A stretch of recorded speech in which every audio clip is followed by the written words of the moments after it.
اعوذ باللہ السمیع العلیم من الشیطان الرجیم بسم اللہ الرحمن الرحیم الحمد للہ رب العالمین الصلاة والسلام علی سیدنا و نبینا ابی القاسم محمد اللہم صلی علی محمد وآل محمد وعلی اہل بیتہ الطیبین الطاہرین المعصومین اما بعد فقد قال اللہ سبحانہ وتعالی وَلَقَدْ كَانَ لَكُمْ فِي رَسُولِ اللَّهِ أُسْوَةٌ حَسَنَةٌ صلوات اللہم صلی علی محمد وآل محمد۔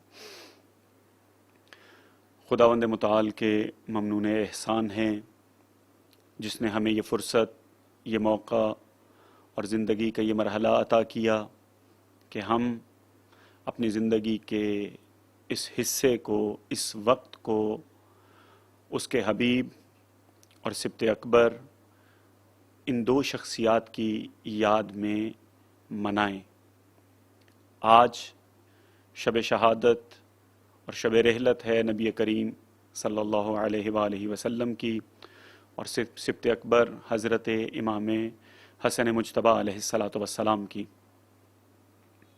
اس سے پہلے کہ گفتگو کا آغاز کیا جائے، مناسب معلوم ہوتا ہے کہ گفتگو کے آغاز میں وہ ہستی جس نے ہمیں یہ توفیق عنایت کی اس کی بارگاہ میں اپنی دعائیں پیش کریں کہ بار الہ تیرا یہ احسان ہے، تیرے شکر گزار ہیں کہ تو نے ہمیں محمد و آل محمد کے چاہنے والوں میں قرار دیا، تو پروردگارا ہمارے اس وقت کو، ہمارے اس ذکر کو اپنی بارگاہ میں قبول و منظور فرما، ہمارے اس تمام عمل کو اپنی بارگاہ میں ہماری بہترین عبادت کے طور پر قبول فرما۔ بار الہ تجھے واسطہ ہے محمد و آل محمد کا، وہ تمام افراد جو اس ذکر کو مختلف افراد تک پہنچنے کا سبب بن رہے ہیں، وسیلہ بن رہے ہیں، جنہوں نے اس ذکر کا اہتمام کیا، خاص طور پر زہرا اکیڈمی، اس کے ذمہ داران، مسئولین اور دیگر افراد، ان کی توفیقات خیر میں اضافہ فرما۔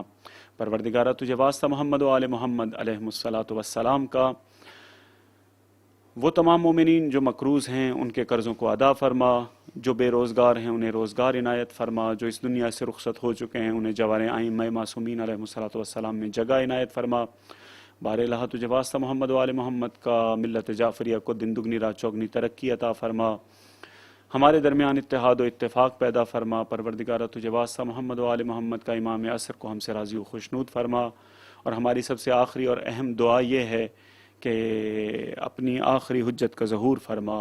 اللہم صلی علی محمد و آل محمد۔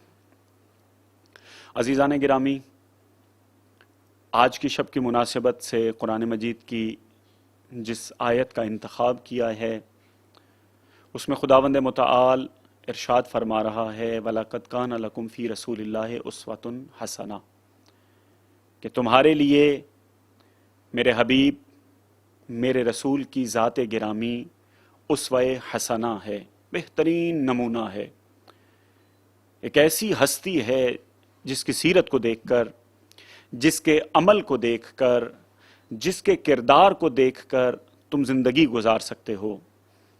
یہ قرآن مجید کا فیصلہ ہے، قرآن مجید کی ہدایت ہے، قرآن مجید کی جانب سے ہم تمام مسلمانوں کی رہنمائی کی گئی ہے کہ دنیا میں زندگی گزارنے کے لیے اگر کسی ہستی کی سیرت پر چلنا چاہو تو وہ میرے حبیب نبی کریم صلی اللہ علیہ وآلہ وسلم کی ذات گرامی ہے۔ یہ ایک حقیقت ہے، اور اس کے ساتھ نبی گرامی نے ایک اور حقیقت کی طرف اشارہ کیا، وہ حقیقت خداوند متعال نے بیان کی تھی، یہ حقیقت نبی گرامی نے بیان کی کہ دیکھو اولنا محمد و اوسطنا محمد و آخرنا محمد و کلنا محمد، کہ محمد اور وہ اسوہ کامل صرف میں نہیں ہوں، صرف میری ذات نہیں ہے، بلکہ ہمارا پہلا بھی محمد ہے، اس کی ذات بھی اسوہ کامل ہے، ہمارا اوسط بھی محمد ہے، اس کی ذات بھی اسوہ کامل ہے، ہمارا آخر بھی محمد ہے، اس کی ذات بھی اسوہ کامل ہے، اور یاد رکھو ہم سب کے سب محمد ہیں، لہٰذا ہم سب کی سیرت بالکل ایک جیسی ہے۔ بس اس سیرت کو سمجھنے کے لیے یہ چند منٹ کی گفتگو، یہ انتہائی مختصر گفتگو آپ کی سماعتوں کی نظر کی جائے گی۔ یوں تو نبی گرامی صلی اللہ علیہ وآلہ وسلم کی زندگی میں، امام حسن مجتبیٰ علیہ الصلوۃ والسلام کی زندگی میں بہت سے مشترکات ہیں، بہت سی ایسی چیزیں ہیں جن کا تذکرہ کیا جا سکتا ہے، لیکن میں آج ان دونوں ہستیوں کی زندگی کا ایک مشترکہ پہلو آپ کے سامنے پیش کروں گا۔ وہ ہے صلح، مصالحت۔ نبی کی زندگی میں بھی صلح نظر آتی ہے جسے صلح حدیبیہ کہا جاتا ہے، امام حسن کی زندگی میں بھی ایک صلح نظر آتی ہے۔ یہ دونوں صلحیں کس طرح سے تاریخ اسلام میں، تاریخ پیغمبران میں، تاریخ اولیاء میں کتنی اہمیت رکھتی ہیں، ان کا نقش کیا ہے، ان کا کردار کیا ہے، انتہائی اختصار کے ساتھ بس اسی مسئلے کے بارے میں اور انہی مطالب کے بارے میں کچھ مختصر اشارے آپ کی سماعتوں کی نظر کروں گا۔ دیکھیں، یہ جو جنگ ہوتی ہے، یہ جو صلح ہوتی ہے، جنگ اور صلح کا جتنا بھی سلسلہ ہے، یہ انسانوں کے درمیان کوئی تازہ شروع نہیں ہوا، کوئی جدید مسئلہ نہیں ہے، بلکہ یہ ایسا مسئلہ ہے کہ انسان اپنے مفادات کے لیے، اپنی ضرورتوں کے لیے ایک دوسرے پر حملے کرتے ہیں، ایک دوسرے کو جنگ کے لیے طلب کرتے ہیں، جنگیں کرتے ہیں، اور ان جنگوں کے نتیجے میں اپنے مفادات، اپنی بقا کو محفوظ بناتے ہیں۔ اپنی بقا کے لیے حملہ بھی کریں گے، اپنی بقا کے لیے جنگ بھی کریں گے، اپنی بقا کے لیے صلح بھی کریں گے۔ یہ انسانی تاریخ ہے۔ اور اگر ایک پہلو اور نمایاں کرنا چاہوں میں جنگ اور صلح کا، خاص طور پر انسان کی متمدن تاریخ میں، متمدن تہذیب میں، انسانی تہذیب کا یہ پہلو یہ ہے کہ جنگ اس وقت کی جاتی ہے، جنگ اس وقت شروع ہوتی ہے کہ جب دونوں فریق یہ تصور لے کر آگے بڑھیں کہ ہم طاقتور ہیں، اگر ہم نے جنگ نہ کی تو ہمارے مفادات ختم ہو جائیں گے، یا ممکن ہے ہم ہی ختم ہو جائیں۔ تو لہٰذا ایک فریق دوسرے فریق پر حملہ آور ہوتا ہے، کبھی اپنی بقا کے لیے، کبھی اپنے مفادات کے تحفظ کے لیے۔ یہ جنگ کا اصول ہے، بالکل سادہ سا اصول جو میں نے آپ کی سماعتوں کی نظر کیا۔ صلح کب کرتے ہیں؟ یعنی انسانی فریق، انسانی ممالک، یہ جتنے بھی گروہ ہیں انسانی، وہ کب جنگ کے ساتھ ساتھ صلح پر آمادہ ہوتے ہیں؟ تو ایک سادہ سی رائے جو بیان کی جاتی ہے وہ کچھ اس طرح ہے کہ انسان اس وقت صلح کے لیے آمادہ ہوتا ہے، انسان اس وقت صلح کے لیے تیار ہوتا ہے کہ جب وہ یہ احساس کرے کہ میرے مفادات، میری بقا اس جنگ کی وجہ سے خطرے میں پڑ سکتی ہے، یا کوئی بھی فریق اپنے آپ کو کمزور محسوس کرے۔ جب بھی کوئی فریق اپنے آپ کو کمزور محسوس کرتا ہے تو نتیجہ کیا ہوتا ہے؟ وہ صلح پر آمادہ ہو جاتا ہے۔ صلح کا مقصد کیا ہے؟ صلح کے مختلف مقاصد ہوتے ہیں، ان میں سے ایک مقصد ہمیشہ یہ رہا ہے کہ صلح کر کے ہم کچھ وقت حاصل کر لیں گے۔ جب دو فریق، دو لشکر، دو جنگجو قبائل آمنے سامنے آتے ہیں اور وہ صلح پہ مجبور ہوتے ہیں تو اس لیے صلح کر رہے ہوتے ہیں در حقیقت کہ ہمیں کچھ وقت مل جائے۔ تو ہماری جو کمزوریاں ہیں، ہم اپنی ان کمزوریوں پر قابو پا لیں، قوی ہو جائیں، مضبوط ہو جائیں، اور جب مضبوط ہوں تو تب میدان جنگ کے لیے نکلیں، تب دوبارہ سے جنگ شروع کریں۔ یہ ہے صلح کا سادہ سا مفہوم کہ صلح کب کی جاتی ہے؟ جب کوئی فریق اپنے اندر کمزوری کا احساس کرے، جب کوئی فریق کمزور ہو۔ لیکن حقیقت یہ ہے کہ صرف جنگی اچھا، یہاں پر ایک نکتے کی اور وضاحت کر دوں۔ آپ بہت سارے علماء اور شخصیات کی گفتگو جب سنیں گے صلح امام حسن کے بارے میں، تو وہ ایسے عوامل سامنے لے کر آتے ہیں کہ جن کے ذریعے سے یہ ثابت کریں کہ ہاں، امام حسن مجتبیٰ علیہ الصلوۃ والسلام کا لشکر، امام مجتبیٰ علیہ الصلوۃ والسلام کے ساتھی، اور دیگر مسائل کی وجہ سے اتنی کمزوری تھی کہ امام صلح پر مجبور ہوئے. یہ اپنی جگہ پہ تاریخی طور پر ممکن ہے ٹھیک ہو، لیکن میں اس صلح کو، صلح حسن ہو یا صلح حدیبیہ ہو، ان دونوں صلحوں کو اس نظر سے نہیں دیکھتا. اس نظر سے وہ لوگ جنگوں کو اور صلحوں کو دیکھتے ہیں جو اپنے مفادات کی بنیاد پر جنگ اور صلحوں کو دیکھ رہے ہوں، جو یہ تصور کر رہے ہوں کہ جنگ مفادات کے لیے کی جا رہی ہے، صلح مفادات کے لیے کی جا رہی ہے، جنگ بقا کے لیے کی جا رہی ہے، صلح مزید وقت لینے کے لیے اور اپنی بقا کے لیے کی جا رہی ہے. اور اس وقت تک صلح رہے گی، اس وقت تک جنگ رہے گی جب تک اپنے مفادات حاصل نہیں ہو جاتے. یہاں سے میں ایک منزل آگے لے کر بڑھتا ہوں. مفادات، اگر آپ ان مفادات کو اس پیرائے میں دیکھیں کہ کچھ الہی انسان ہوتے ہیں، کچھ خدائی نمائندے ہوتے ہیں جو بالکل انسانی نوعیت کے مفادات کو اہمیت نہیں دیتے. ان کے نزدیک انسانی نوعیت کے مفادات جو انسانی بقا سے مربوط ہوتے ہیں وہ اہمیت نہیں رکھتے، بلکہ ہدایت اہمیت رکھتی ہے انسان کی، بلکہ انسانوں کی ہدایت یا انسانوں کے دشمنوں کو روشناس کرنا، انسانوں کے دشمنوں کو بے نقاب کرنا، دین کی حفاظت کرنا، الہی تعلیمات کی حفاظت کرنا جب مقصود ہوتا ہے تو اس وقت طاقت ہونے کے باوجود صلح کر لیتے ہیں. صلح حدیبیہ اور صلح امام حسن کی خصوصیت یہی ہے. دامن وقت میں جتنی گنجائش ہوگی اس کے حساب سے میں کوشش کروں گا کہ اپنی بحث کو جلد از جلد پائے تکمیل تک پہنچا سکوں. اب آتے ہیں ہم دو صلحیں، ایک صلح ہے نبی کی، ایک صلح ہے امام حسن مجتبی علیہ الصلوۃ والسلام کی. ان دو صلحوں کا جائزہ لیتے ہیں اس اصول کی بنیاد پر کہ کیا یہ دونوں جنگیں، دونوں صلحیں اپنی بقا کے لیے ہو رہی ہیں یا دین کے لیے ہو رہی ہیں. جس کی نظر میں جو رائے ہوگی، جس کی جو ذہنیت ہوگی، وہ ان مسائل کو اسی ذہنیت کے ساتھ دیکھے گا. بھائی نبی کریم صلی اللہ علیہ وآلہ وسلم نے خواب دیکھا کہ خانہ کعبہ کی زیارت کر رہے ہیں، عمرہ بجا لا رہے ہیں، نبی آئے، وہ صلح حدیبیہ کے تمام مراحل جو آپ کے سنے ہوئے ہیں. میں جلد از جلد صلح امام حسن کی طرف بڑھنا چاہ رہا ہوں، اس لیے انتہائی اختصار سے صلح حدیبیہ کے صرف چند شقیں اور چند شقیں انشاءاللہ صلح امام حسن کی آپ کے سامنے بیان کروں گا.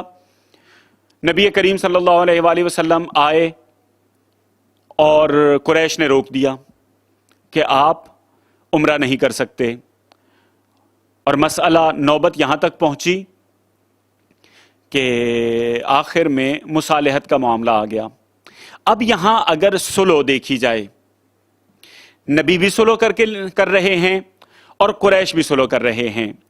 اگر ان دونوں فریقوں کی آراء، ان دونوں فریقوں کے نظریات کو ان شقوں کی روشنی میں دیکھا جائے جو اس صلح کے لیے تحریر کی گئی ہیں، تو ہر وہ شخص جو نبی کو اور مشرکین کو دونوں کو قدرت طلب تصور کر رہا ہے، جو یہ تصور کر رہا ہے کہ دونوں طاقت اور اقتدار کے شیدائی ہیں، وہ کہے گا کہ اس صلح نامے میں نعوذ باللہ من ذالک پیغمبر کو شکست ہوئی.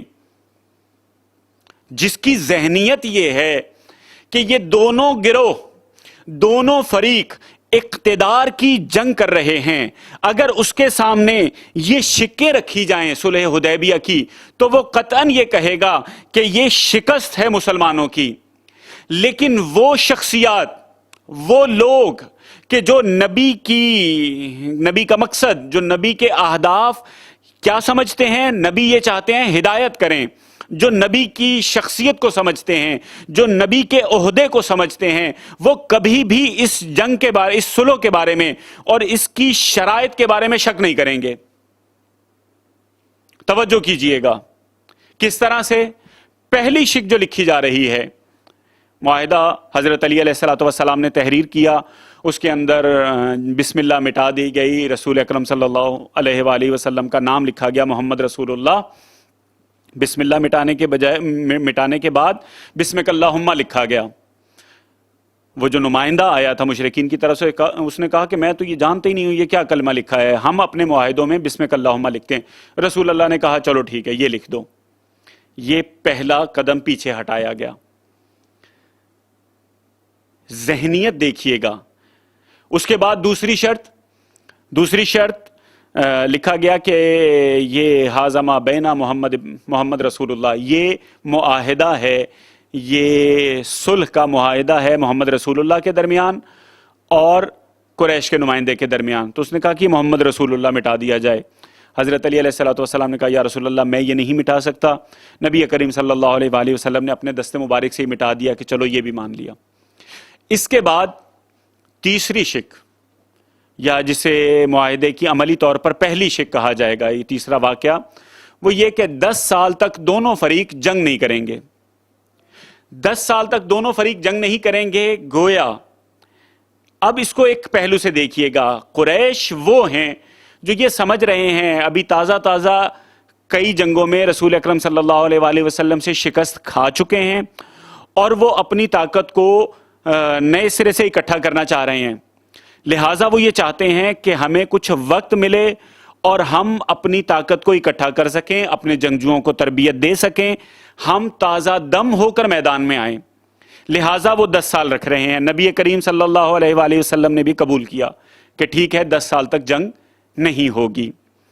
اب اگر کوئی رسول اللہ کی طرف یا کوئی تاریخ کا طالب علم یا کوئی ایسا فرد کہ جو نعوذ باللہ نبی کے بارے میں بھی یہ تصور رکھتا ہو، تو وہ ممکن ہے یہ تصور کرے کہ شاید نبی کا لشکر بھی کمزور ہے، نبی کے ساتھی بھی کمزور ہیں، لیکن قطعاً ایسا نہیں ہے. ابھی اگلی شرطیں دیکھیے گا کہ اس میں نبی کریم صلی اللہ علیہ وآلہ وسلم کس قسم کی شرطوں کو قبول کر رہے ہیں. یہ پہلی شرط کہ 10 سال تک کوئی جنگ نہیں ہوگی. دوسری شرط، اس سال مسلمان عمرہ نہیں بجا لائیں گے بلکہ مکے کے باہر اسی حدیبیہ کے مقام سے واپس چلے جائیں گے. یہ کیا ہوا؟ اس کو شکست تسلیم کیا جاتا ہے کہ وہ 1500 کے قریب افراد جو یہاں آئے عمرہ کرنے کے لیے، ان کے کارنامے میں، ان کے ماضی میں جنگ بدر میں فتح ہے اور متعدد جنگوں میں فتح ہیں. یہ کامیاب لشکر ہے، 1500 افراد ہیں. انہوں نے ماضی میں قریش کو بڑی بڑی شکستیں دی ہیں.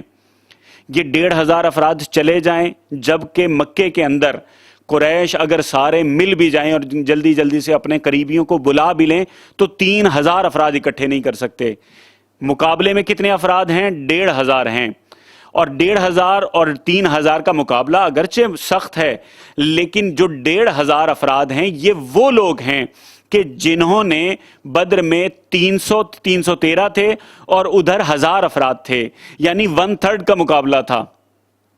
وہاں پر فتح پائی تھی، تو یہاں کیسے نہیں جیت سکتے تھے؟ یہاں تو 50-50 تھے. تو لہٰذا جیسے ہی یہ شرط لکھی گئی تو اب اس شرط کو کیا تصور کیا جائے گا؟ نوع نگاہ کی طرف توجہ رہے، دیکھنے والے کی نگاہ کی طرف توجہ رہے. اگر وہ نبی کے مقصد کو، نبی کے اہداف کو سمجھیں تو یہ نبی کریم فتح کا انتظام کر رہے ہیں. لیکن اگر نبی کے اہداف کو بھی ویسے ہی سمجھا جائے کہ نبی مکے پہ قبضہ کرنا چاہ رہے ہیں، نبی حکومت بنانا چاہ رہے ہیں، نبی نعوذ باللہ اقتدار حاصل کرنا چاہ رہے ہیں، تو یہ شکست کی صورت میں نظر آئے گی. یہ دوسری شک ہے. چند شکیں اور بتا کے انشاءاللہ جلد از جلد اپنی گفتگو کو سمیٹتا ہوں. اس کے بعد کیا شک رکھی جاتی ہے؟ کہا جاتا ہے کہ اگلے سال آئیں گے مسلمان، 3 دن صرف مکے میں رہیں گے، اور جب مسلمان آئیں گے تو نہ اپنے ساتھ کوئی نیزہ لے کر آئیں گے، نہ اپنے ساتھ کوئی زرہ لے کر آئیں گے، نہ خود لے کر آئیں گے، نہ اس کے علاوہ کسی قسم کا اسلحہ لے کر آئیں گے، بلکہ مسلمان جب عمرہ کرنے کے لیے آئیں گے تو سادہ کپڑے ہوں گے، احرام ہوگا، اور اس کے ساتھ ایک تلوار ہوگی. وہ تلوار عربوں میں مسافر کا اسلحہ کہا جاتا ہے، اور وہ ایک ایسی چیز ہوتی ہے کہ کبھی بھی اپنے بدن سے دور نہیں کی جاتی. یہ لے کر آئیں گے، اس کے علاوہ اور کوئی چیز نہیں لے کر آ سکتے. یہاں پر پھر یہ دیکھیے گا کہ کس قسم کی شرط رکھی جا رہی ہے. نبی کریم یہ بھی مان لیتے ہیں، اور اس شک میں یہ اضافہ ہوتا ہے کہ 3 دن جو مکے میں رہیں گے، عمرہ کر کے فوراً واپس چلے جائیں گے. اس 3 دن تک قریش جو ہیں وہ مکے سے باہر چلے جائیں گے. اس کے بعد ایک اور شرط رکھی جاتی ہے، اس کے اوپر بعض افراد بلبلا اٹھتے ہیں. کیوں؟ اس لیے کہ وہ تصور یہ کر رہے ہیں نبی کا ہدایت کا تصور ذہنوں میں اجاگر نہیں ہے. شرط یہ رکھی جاتی ہے کہ دیکھیں اگر مدینے سے کوئی مسلمان اسلام کو چھوڑ کر یا کوئی بھی شخص مدینے سے مکہ آ جاتا ہے تو مکے کے لوگ اس بات کے پابند نہیں ہیں کہ اس کو واپس کریں، مسلمانوں کے حوالے کریں، بلکہ اس کے برعکس اگر مکے سے کوئی شخص اسلام قبول کر لیتا ہے، دامن اسلام میں آ جاتا ہے اور اسلام قبول کرنے کے بعد وہ مدینے جاتا ہے تو نبی کریم اور ان کے ساتھی پابند ہیں اس بات کے کہ اس کو واپس مکے والوں کے حوالے کریں. نبی کریم کہتے ہیں کہ ہمیں یہ شرط بھی قبول ہے. اس کے بعد چند شرطیں اور بھی رکھی گئیں. قبائل کو آزادی دی گئی کہ وہ جس کے ساتھ چاہیں شامل ہو سکتے ہیں. اب ان شرطوں کا اگر جائزہ آپ لیں اور ان شرطوں کو دیکھیں، صلح حدیبیہ، اس کو کہا جا رہا ہے کہ یہ فتح مبین کی طرف قدم ہے، یا بعض اس کو خود فتح مبین کہتے ہیں. یہ بڑی کھلی فتح ہے. کھلی فتح کس طرح سے ہے؟ یہ تاریخ نے ثابت کیا کہ نبی کریم نے جتنی شرطیں رکھی تھیں، بعض شرطوں کی حالت یہ تھی کہ خود مشرکین نے آ کر کہا کہ یہ شرط ہٹا دی جائے، فلاں شرط ختم کر دی جائے، ہمیں اب اس شرط کی ضرورت نہیں ہے. کیوں؟ اس لیے کہ وہ یہ دیکھ رہے تھے کہ اس کا ہمیں فائدہ ہونے سے زیادہ نقصان ہو رہا ہے. کیوں؟ نبی کریم تمام کی تمام شرطوں کو مانتے چلے جا رہے ہیں. کتنی عجیب شرط ہے کہ اگر ہمارا کوئی آدمی تمہارے پاس آئے گا تو تم واپس نہ کرنا، لیکن اگر تمہارا کوئی آدمی مسلمان ہو کہ ہمارے پاس آئے گا تو ہم تمہارے پاس واپس کر دیں گے. لیکن یہی افراد خود ان قبائل کے اندر جا کر، مکے میں جا کر اور لوگوں کو مسلمان کیا کرتے تھے، یا خود یہی مسلمان فرار ہو کر مدینے سے ایک اور مقام پر سکونت پذیر ہوئے اور قریش کے لیے ایک بہت بڑے خطرے کا روپ دھار گئے، اور اس طرح سے قریش کو مجبور کر دیا گیا کہ اس حقیقت کو تسلیم کریں. نتیجہ کیا ہوا؟ نتیجہ یہ ہوا کہ وہ مسلمان لشکر جو 1,500 کے قریب افراد آئے تھے، جب فتح مکہ کے موقع پر آئے، کتنے سال لگے ہیں؟ 2 یا 3 سال. اتنے مختصر عرصے میں جب نبی کریم صلی اللہ علیہ وآلہ وسلم دوبارہ آئے مکے میں تو 10,000 افراد ساتھ تھے. بہت بڑا لشکر تھا. یہ اس صلح کا نتیجہ تھا، صلح حدیبیہ کا نتیجہ تھا. اب آپ کو میں ایک اور منزل کی طرف لے کر چلتا ہوں، صلح امام حسن. امام حسن علیہ السلام کی صلح کے بارے میں بہت زیادہ گفتگو کی جاتی ہے، علماء نے کی ہے، بہت سارے پہلو نمایاں کیے ہیں. کچھ پہلو میں نمایاں کرنا چاہتا ہوں. وہ یہ کہ بہت سے چہرے، بہت سی شخصیات ایسی تھیں کہ نمایاں نہیں ہو پا رہی تھی، پتہ نہیں چل رہا تھا کہ وہ کیا ہیں، ان کی حیثیت کیا ہے، ان کا کردار کیا ہے، اسلام کے اندر ان کا مقام کیا ہے. امام حسن مجتبیٰ علیہ السلام نے اپنی صلح کے ذریعے سے کتنی جلدی سب کے چہروں سے نقاب الٹ کے رکھ دی. ابھی اتنا وقت نہیں ہے، میں انتہائی اختصار کے ساتھ امام حسن کی صلح کے چند شرائط آپ کے سامنے بیان کرتا ہوں. امام حسن کیا صلح فرما رہے ہیں، کن باتوں پر صلح فرما رہے ہیں؟ امام حسن مجتبیٰ علیہ السلام جو معاہدہ صلح لکھ رہے ہیں، اس میں سب سے پہلی شرط، ایک ایسا شخص جس نے مسلمانوں کے علاقوں پر قبضہ کیا ہوا ہے، مختلف عناوین اپنے آپ کو دیے ہوئے ہیں، پہلی شرط جو امام حسن مجتبیٰ علیہ السلام لکھتے ہیں، امام کہتے ہیں کہ یہ حسن ابن علی اور فلاں کے درمیان ہے یہ معاہدہ، اور اس معاہدے کی روح سے امام حسن اپنی ولایت اور یہ جو مسلمانوں کا اقتدار ہے یہ سپرد کر رہے ہیں اس شرط پر کہ کتاب اللہ اور سنت رسول پر عمل کیا جائے گا. یہ بہت ہی خوبصورت شرط ہے جو امام حسن مجتبیٰ علیہ السلام نے رکھی. یہ شرط وہ شرط تھی جو حضرت علی علیہ السلام نے شورا کے مقابلے میں، شورا میں جب حضرت علی کی خلافت کے حوالے سے گفتگو ہوئی اور حضرت علی کو خلافت پیش کی گئی تو حضرت علی سے کہا گیا کہ آپ فلاں سیرت پہ بھی عمل کریں گے. تو حضرت علی نے کہا تھا دیکھو اگر خلافت مجھے دے رہے ہو تو میں سادہ سی کتاب اللہ پر عمل کروں گا اور کتاب الرسول پر، سنت رسول پر، ان دو چیزوں پر عمل کروں گا. اگر قبول ہے تو میں خلافت لوں گا، نہیں تو خلافت جہاں جس راستے پر جا رہی ہے اسے جانے دو. یہی شرط امام حسن مجتبیٰ علیہ الصلوۃ والسلام تحریر کر رہے ہیں. اس شرط کی سب سے اہم بات، سب سے خوبصورت بات وہ یہ ہے کہ اگر کوئی شخص اس بات کو تسلیم کرے کہ ہاں میں اس پر عمل کروں گا، در حالی کہ اقتدار اس کے پاس ہو اور وہ ایک عرصے سے مسلمانوں پر ایک والی کے طور پر حکمرانی کر رہا ہو، اگر وہ اس کے نیچے دستخط کرے تو گویا کہ وہ یہ تسلیم کر رہا ہے کہ ہاں جتنے عرصے سے میں اس منصب پر بیٹھا ہوں کتاب اللہ اور کتاب رسول پر عمل نہیں کر رہا. دستخط کرنے کا مطلب ہی یہ ہے کہ ہاں اب تک میں نے نہیں کیا، اب کروں گا. اس کے بعد دوسری شرط، اور اس کا ایک بہت اہم پہلو وہ یہ ہے کہ اس مصالحت کو، اس صلح کو آپ اسلامی تعلیمات کے مختلف عناوین، مختلف قالب میں مطالعہ کر سکتے ہیں. یہ میں دعوت مطالعہ دے رہا ہوں آپ کو. وہ کس طرح سے کہ آپ اس کو وعدہ خلافی کے عنوان سے بھی دیکھ سکتے ہیں کہ مسلمان جب کہیں وعدہ کرتا ہے اور اگر وعدے کی پاسداری نہ کرے تو اسلامی نقطہ نظر سے اس کو کیا کہا جاتا ہے. آپ مسلمانوں کی سب کی کتابیں اٹھا کر دیکھ لیں، سیاہ ستہ اٹھا کے دیکھ لیں، شیعوں کی کتابیں اٹھا لیں، اہل سنت کی کتابیں اٹھا لیں، کہ اگر دو مسلمان آپس میں کسی بات پر وعدہ کریں، کسی بات پر طے کر لیں کہ ہم عہد کر لیں کہ ہم یہ کام کریں گے، اور اگر کوئی خلاف وعدہ عمل کرے اس کا ٹھکانہ کہاں ہوگا، اس کو کیا عنوان دیا جائے گا، اس کو کفر کی کون سی قسم کہا گیا ہے، اس کو نفاق کا کون سا درجہ کہا گیا ہے، یہ ساری باتیں مسلمانوں کی کتابوں میں موجود ہیں. یہ جو صلحیں ہیں، ان صلحوں کو پیغمبر کی جتنی بھی صلحیں ہیں، ائمہ کی صلحیں ہیں، خاص طور پر یہ جو جن کا تذکرہ میں کر رہا ہوں، ان کو اگر اس پیرائے میں آپ دیکھیں گے تو ایک نیا باب سامنے آتا ہے.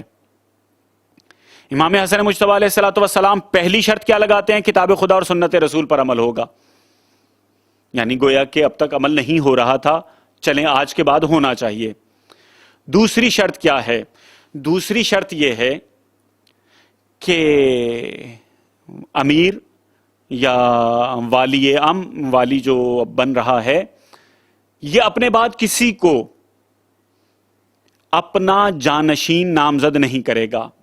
یہ امر یعنی امارت مسلمین اس کے بعد امام حسن مجتبیٰ علیہ الصلوۃ والسلام کا حق ہوگا، اور اگر امام حسن مجتبیٰ علیہ الصلوۃ والسلام اس دنیا میں نہ رہے تو یہ حق ہے حسین ابن علی کا. بس اگر کوئی شخص اس بات کی پابندی نہیں کرتا، یہ مسلمانوں کے تمام فرقوں سے، تمام علماء سے، تمام شخصیات سے سوال ہے نا کہ یہ صلح تاریخ کی کتابوں میں لکھی ہوئی ہے. یہ وہ باتیں ہیں کہ جن کو طے کیا گیا ہے. مسلمانوں نے آپس میں مل کے، دو بڑے گروہوں نے وہ جتنے بھی پہلو بیان کیے جاتے ہیں اس میں یہ تذکرہ کیا جاتا ہے کہ یہ باتیں لکھی گئیں. تو اب تاریخ سے یہ بھی پوچھئے کہ یہ لکھی جانے کے بعد کیا ان پر عمل ہوا؟ کیا امام حسن مجتبیٰ علیہ الصلوۃ والسلام کے بعد خلافت امام حسین علیہ الصلوۃ والسلام کو دینے کا انتظام ہوا یا کسی اور کو جانشین بنایا گیا؟ اگر جانشین بنایا گیا تو اس کا مطلب یہ ہے کہ خلاف وعدہ کیا گیا، وعدہ خلافی کی گئی، اس عہد کو توڑا گیا جس عہد کو توڑنا خدا کے نزدیک ناپسندیدہ ترین امر ہے. اس کے بعد امام حسن مجتبیٰ علیہ الصلوۃ والسلام نے مزید جو شرطیں رکھی اس میں ایک شرط یہ تھی کہ علی ابن ابی طالب کو ممبروں سے برا بھلا نہیں کہا جائے گا. علی ابن ابی طالب کو ممبروں سے، مسلمانوں کے ممبروں سے گالیاں نہیں دی جائیں گی، نعوذ باللہ من ذالک. بس اگر کوئی شخص اس معاہدے کی پابندی کرتا ہے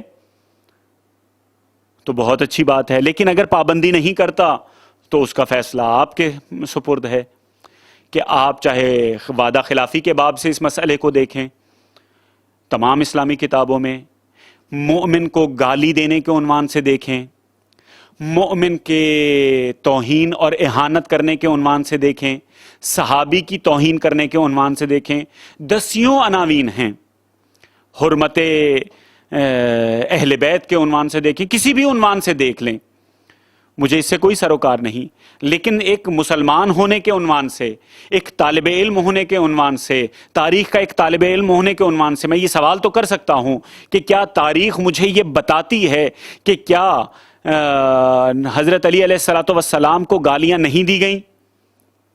صرف یہی نہیں، تاریخ ہمیں یہ بتاتی ہے کہ حضرت سعد ابن ابی وقاص جیسی جلیل القدر ہستی کو کہا گیا کہ تم کیوں نہیں ابو تراب کو گالیاں دیتے؟ امام حسن مجتبیٰ علیہ السلام نے صلح کر کے تاریخ کا دھارا موڑ دیا ہے، تاریخ پڑھنے کے لیے ایک ایسا باب کھول دیا ہے کہ آپ پڑھتے چلے جائیں، حقائق رونما ہوتے چلے جائیں گے۔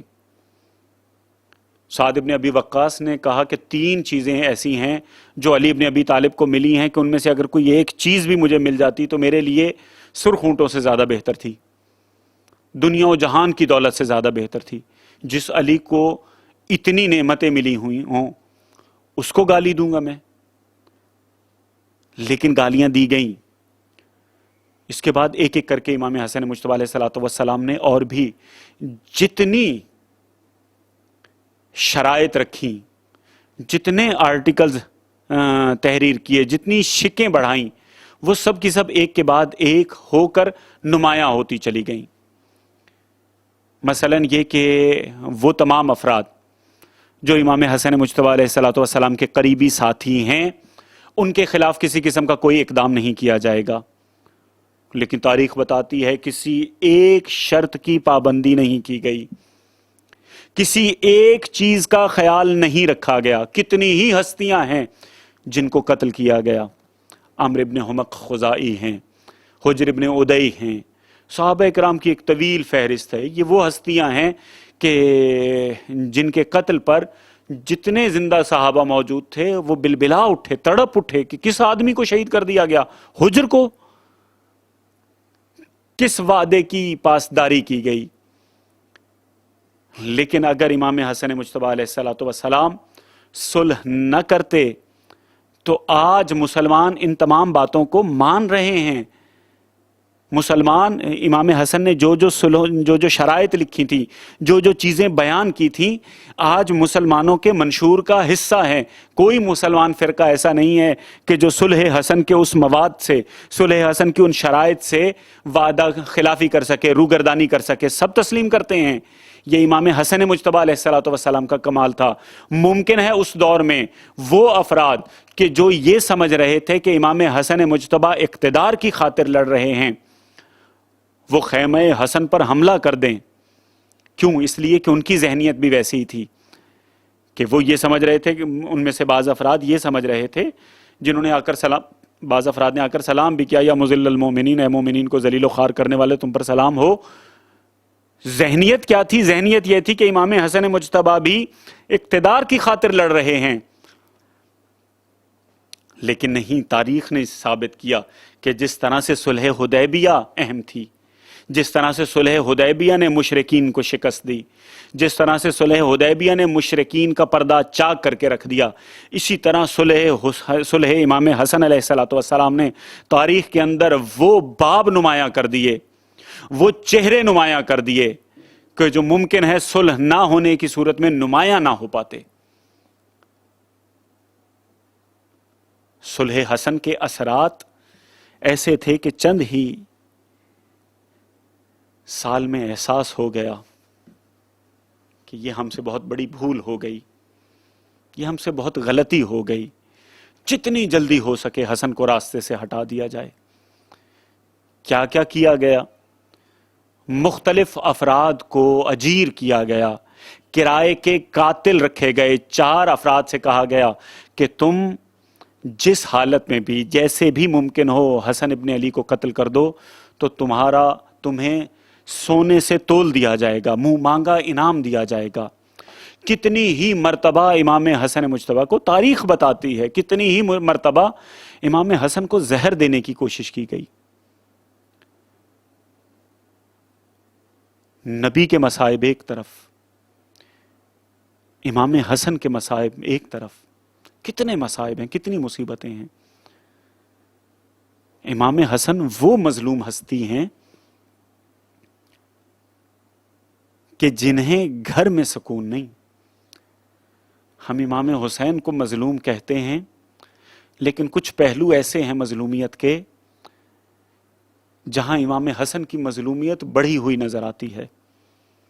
امام حسین مظلومیت اپنی جگہ، لیکن امام حسین کی مظلومیت کے ساتھ ساتھ امام کو کچھ امتیازات حاصل ہیں۔ امام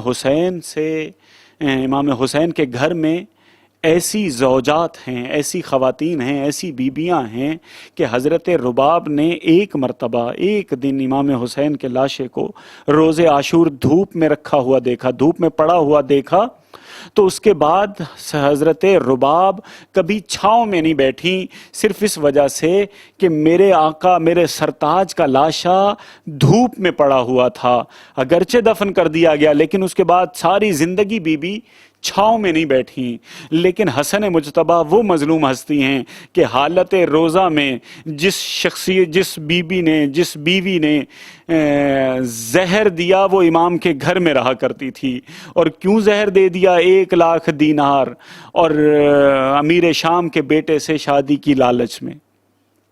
کتنی پستی، کتنا گر چکے ہیں، کتنی مظلومیت ہے امام کی، امام کے مقابلے میں کتنی پستی کا مظاہرہ کیا جا رہا ہے۔ امام حسین مظلوم ہیں، لیکن امام کی مظلومیت اپنی جگہ، لیکن ساتھ یہ بھی دیکھیے کہ امام کو یاور و انصار ایسے ملے ہیں کہ نماز کا وقت ہوتا ہے تو امام حسن مجتبیٰ علیہ السلام امام حسین کے سامنے آ کر حضرت سعید کھڑے ہو جاتے ہیں، آقا آپ نماز پڑھیے، جتنے تیر آئیں گے میں اپنے سینے پر روکوں گا، میں اپنے سینے پر ان تمام تیروں کو لوں گا، آپ کے بدن تک کسی تیر کو نہیں پہنچنے دوں گا۔ لیکن امام حسن مجتبیٰ اپنے خیمے میں مصلی عبادت پر کھڑے ہوتے ہیں تو اپنے ہی لشکر کے لوگ امام کے پیروں کے نیچے سے مصلی کھینچ کر لے جاتے ہیں۔ یہ ہے مظلومیت امام حسن مجتبیٰ۔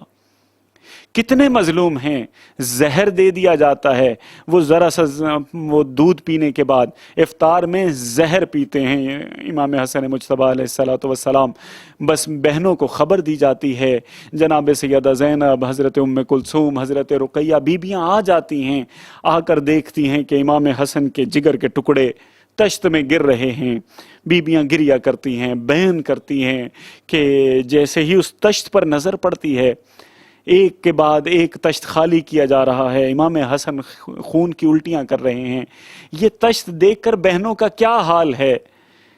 یہ احساس ہو رہا ہے کہ ہمارا بھائی کچھ دیر کا مہمان ہے۔ یہ بہنیں حسن کی الٹیاں خون کی الٹیاں دیکھ کر برداشت نہیں کر پا رہی، یہ تشت نہیں دیکھ پا رہی۔ مجھے یہ بتائیے کہ دربار شام میں جب ایک تشت لایا گیا ہوگا جس میں بھائی کا سر رکھا ہوا ہوگا تو اس وقت ان بہنوں کی کیا کیفیت ہوئی ہوگی، اس وقت ان بہنوں کا کیا حال ہوا ہوگا۔ اور مجھے یہ بتائیے کہ یہی حسن مجتبیٰ، یہ سبت پیغمبر، نبی کے لاڈلے بیٹے، جب ان کا جنازہ تیار ہو کر نبی کے پہلو میں دفن کرنے کے لیے لے کر گئے اور مسلمانوں نے جنازے کو روک دیا، نہ صرف روک دیا بلکہ تیر چلائے، اتنے تیر چلائے کہ تاریخ میں بیان کیا جاتا ہے کہ یہ پہلا جنازہ تھا جو گھر سے جانے کے بعد واپس گھر میں آیا ہے۔ بہنوں نے تیر نکالے، تیر نکال کر وہ جو کفن سفید رنگ کا پہنا بنا کر بھیجا تھا سرخ ہو چکا تھا. بہن اور بھائی نے مل کر تیر نکالے. تیر نکالنے کے بعد دوبارہ کفن دیا. دوبارہ کفن دینے کے بعد بقی میں رخصت کر دیا, بقی میں دفن کر دیا. میں کہوں گا کتنے خوش قسمت ہیں امام حسن, کتنی خوش قسمتی ہے امام حسین کی. لیکن سیدہ زینب پر ایک نظر ڈالیے گا. سیدہ زینب کس طرح سے حسین کی لاش پر گئی ہیں. وہاں سیدہ زینب نے تیر نہیں نکالے, بلکہ اگر میں کہوں کہ جب سیدہ زینب لاش حسین پر پہنچی ہیں تو کیفیت کیا تھی کہ امام حسین کے بدن کو ٹوٹے ہوئے تیروں نے, نیزوں نے, پتھروں نے ڈھکا ہوا تھا, کہ سیدہ زینب نے اپنے ہاتھوں سے ان ٹوٹے ہوئے تیروں کو ہٹایا, ان پتھروں کو ہٹایا, ان نیزوں کو ہٹایا, اور ہٹانے کے بعد سیدہ زینب کی قسمت دیکھیے گا کہ جب امام حسن کا جنازہ واپس آیا تھا تو کم از کم بھائی کے چہرے کی زیارت تو کر لی تھی. دوسری دفعہ, ایک دفعہ رخصت کرتے ہوئے, دوسری دفعہ جب تیر کھا کر حسن آئے تھے تو اس وقت زیارت کر لی. لیکن حسین وہ مظلوم ہے, یہ سیدہ زینب کی مظلومیت ہے کہ جب بھائی کے بدن پر سے تیر ہٹائے, پتھر ہٹائے, اب جو بدن مبارک امام حسین کو باہر نکالا تو دیکھا سر مبارک موجود نہیں ہے. بی بی نے بس بدن حسین کو ہاتھوں پر لیا اور خدا کی بارگاہ میں عرض کی, اللہم تقبل منا ھذا القربان, خدایا ہماری اس قربانی کو قبول فرما لے. اور ایک جملہ کہا, انت اخی حسین, کیا تم میرے بھائی حسین ہو؟ کیا تم ہی وہی ہستی ہو جس پر ملائکہ سلام کیا کرتے تھے؟ الا لعنت اللہ علی القوم الظالمین وسيعلم الذین ظلموا ای منقلب ینقلبون.